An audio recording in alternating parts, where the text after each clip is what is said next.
siang dan salam sejahtera bagi kita semuanya.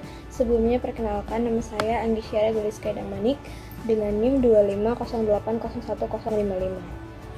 Di sini saya akan menjelaskan termodinamika dalam olahraga. Termodinamika berasal dari bahasa Yunani, yaitu thermos yang berarti panas dan dynamics yang berarti kekuatan atau daya.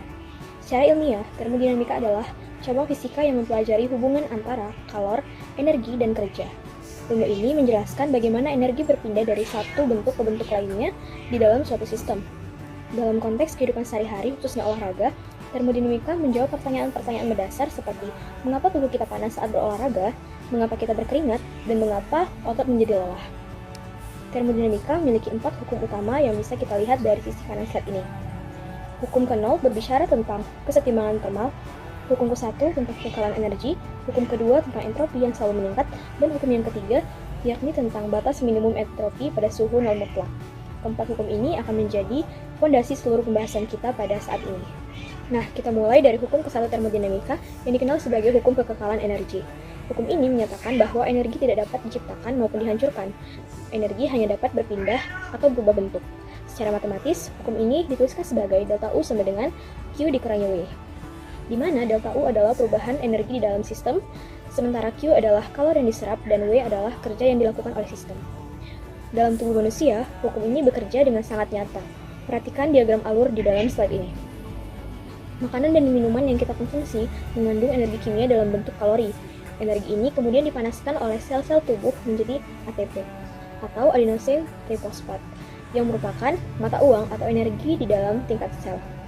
ATP inilah yang mendorong kontraksi otot sehingga kita bisa bergerak, dan sebagai energi yang tidak terpakai untuk gerak dilepaskan sebagai panas tubuh. Jadi, energi dari makanan tidak hilang begitu saja, ia hanya berubah bentuk. Inilah esensi dari hukum ke-1 termodinamika. Untuk memahami hukum ke-1 termodinamika secara lebih konkret lagi, mari kita melihat angka-angka yang ada pada slide berikut. Nah, rata-rata manusia dewasa membutuhkan 2.000 hingga 3.000 kilokalori per hari hanya untuk menjalankan fungsi-fungsi dasar tubuh seperti bernapas, mencerna makanan, dan mempertahankan suhu tubuh. Ketika kita berlari selama 1 jam, tubuh membakar tambahan 600 hingga 900 kilokalori tergantung intensitas dan berat badan. Nah, yang menarik, dan ini berkaitan langsung dengan hukum kedua yang akan kita bahas selanjutnya, adalah bahwa dari seluruh energi yang dibakar saat berolahraga, ternyata hanya sekitar 25% yang berhasil dikonversi menjadi gerakan yang nyata, sementara sisanya, yaitu sekitar 75%, terbuang dalam bentuk panas tubuh. Angka-angka ini bukan sekedar statistik, mereka adalah bukti nyata bahwa hukum termodinamika bekerja di dalam tubuh kita setiap saat. Inilah yang membawa kita pada hukum kedua termodinamika, hukum yang menjelaskan mengapa tubuh manusia tidak pernah bekerja dengan efisiensi 100%. Hukum kedua menyatakan bahwa dalam setiap proses konversi energi selalu ada energi yang terbuang dalam bentuk panas. Fenomena ini diukur dengan konsep yang disebut entropi, yaitu derajat ketidakteraturan dalam suatu sistem. Seperti yang telah kita bahas, saat berolahraga hanya 25% energi yang menjadi gerak, sementara 75% sisanya terbuang menjadi panas. Hal inilah yang menyebabkan suhu tubuh kita naik saat beraktivitas fisik. Dan disinilah peran keringat menjadi sangat penting secara ilmiah. Seperti yang kita tahu, keringat adalah mekanisme termodinamis tubuh yang untuk membuang panas berlebih tersebut. Ketika keringat menguap dari permukaan kulit, ia membawa serta energi panas, sehingga suhu tubuh kembali turun. Semakin intens olahraga, semakin besar energi panas yang harus dibuang, dan semakin banyak keringat yang diproduksi. Nah, hukum kedua tidak hanya menjelaskan tentang keringat, ia juga menjelaskan fenomena yang sangat familiar bagi siapapun yang pernah berolahraga keras, yaitu kelelahan otot. Ada 4 mekanisme utama yang terjadi di tingkat seluler saat otot mengalami kelelahan. Yang pertama, akumulasi asam laktat. Ketika intensitas olahraga melampaui kapasitas aerobik tubuh, glukosa dipecah secara anaerobik dan menghasilkan asam laktat. Penumpukan asam laktat ini menghasilkan entropi di dalam sel otot dan menyebabkan sensasi panas dan nyeri yang kita rasakan. Kedua, kerusakan mikro serat otot atau mikrotir. Kontraksi berulang menyebabkan kerusakan pada tingkat struktural jaringan. Ini adalah manifestasi peningkatan entropi pada level fisik.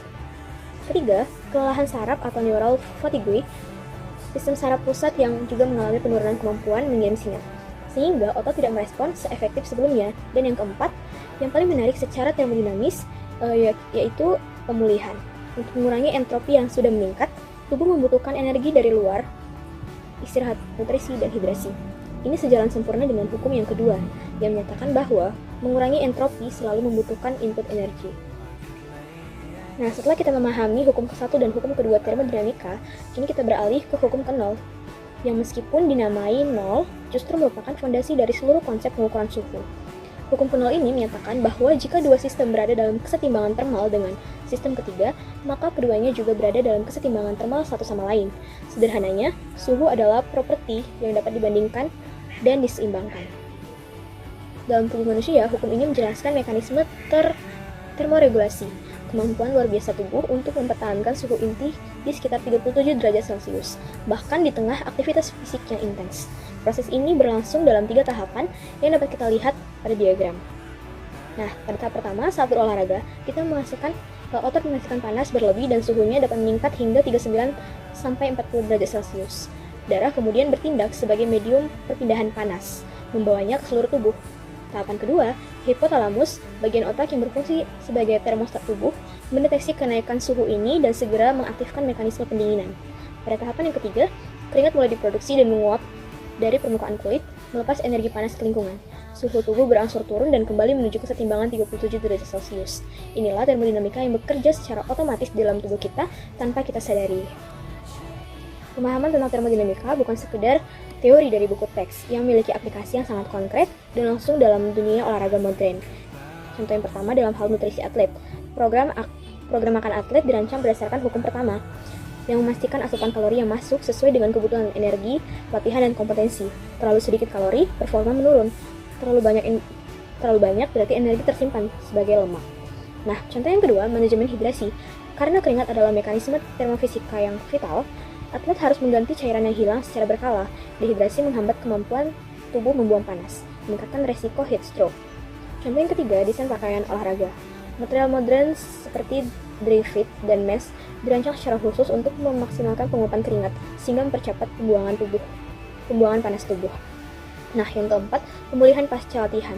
Teknik seperti ice bath dan cryotherapy memanfaatkan aliran panas dari tubuh ke media dingin sesuai dengan hukum yang ke-0 untuk mempercepat pemulihan jaringan otot. Contoh yang kelima, pengukuran VO2 max. Ini adalah indikator kemampuan tubuh dalam menggunakan oksigen yang berkaitan langsung dengan efisiensi konversi energi aerobik. Dan keenam, perancangan program latihan. Periodisasi latihan yang baik mempertimbangkan akumulasi entropi berupa kelelahan serta periode pemulihan yang cukup. Nah, terakhir kita masuk pada bagian kesimpulan. Adapun kesimpulan dari penjelasan saya kali ini, yang pertama, hukum ke-1 menjelaskan bahwa makanan adalah sumber energi yang dikonversi menjadi gerak dan panas dan bukan hilang begitu saja. Yang kedua, hukum kedua menjelaskan ketidakefisienan tubuh, yaitu sekitar 75% energi ternyata terbuang sebagai panas, menjadi dasar ilmiah mengapa tubuh kita berkeringat. Yang ketiga, hukum ke-0 menjelaskan bahwa mekanisme termoregulasi tubuh dalam mempertahankan suhu inti 30 derajat Celcius selama berolahraga. Yang keempat, pemahaman termodinamika memiliki aplikasi langsung dalam nutrisi, hidrasi, desain pakaian olahraga, dan pemulihan atlet.